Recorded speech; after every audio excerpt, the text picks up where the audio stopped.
and I represent 33 accusers of Bill Cosby.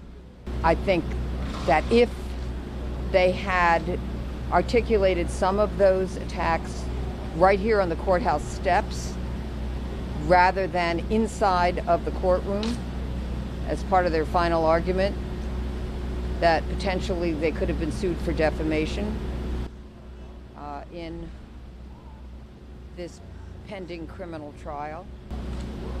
There are people who question the Me Too movement.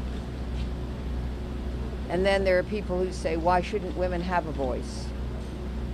And then there are those who say, why don't they come forward in the criminal justice system? Well, I get calls from rape victims every day, sexual assault victims, many of whom think, should I go to law enforcement? If they want me to testify in a criminal case, what should I say? Should I do it or not? Is it going to be worth it? Am I going to be embarrassed? Am I going to be humiliated? Is anybody going to believe me? And those questions are especially true when it's a very rich, powerful, famous celebrity, such as Mr. Cosby. And there are risks, and we can see that.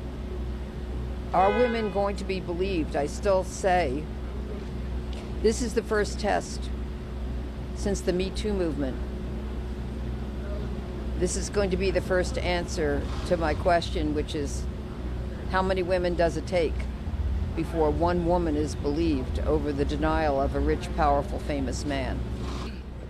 In the early 1990s, Bill Cosby mentored me as a father figure in preparation for my guest starring role on The Cosby Show, and once he gained my total trust, he drugged me and he raped me.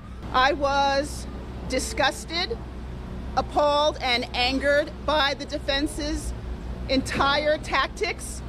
It was a display of complete buffoonery. I was angered at how they were assassinating the characters of incredible survivors who withstood the sexist scrutiny and did not shake and bow down against this vicious victim-blaming. Obviously, we'll know the verdict at some point, but would a not guilty verdict? I personally would be totally disappointed and devastated if there were a not guilty verdict, but at the same time, I think it would just give more fuel to the fire for myself to continue with my anti-rape activism, as well as others. We have taken our trauma and transformed it into triumph for future rape survivors by changing laws. I'm hopeful that the jury will make a decision that will land them on the right side of history. So I anticipate that it won't take them very long. If they are listening, it's obvious that Bill Cosby is guilty by his own very admission under oath.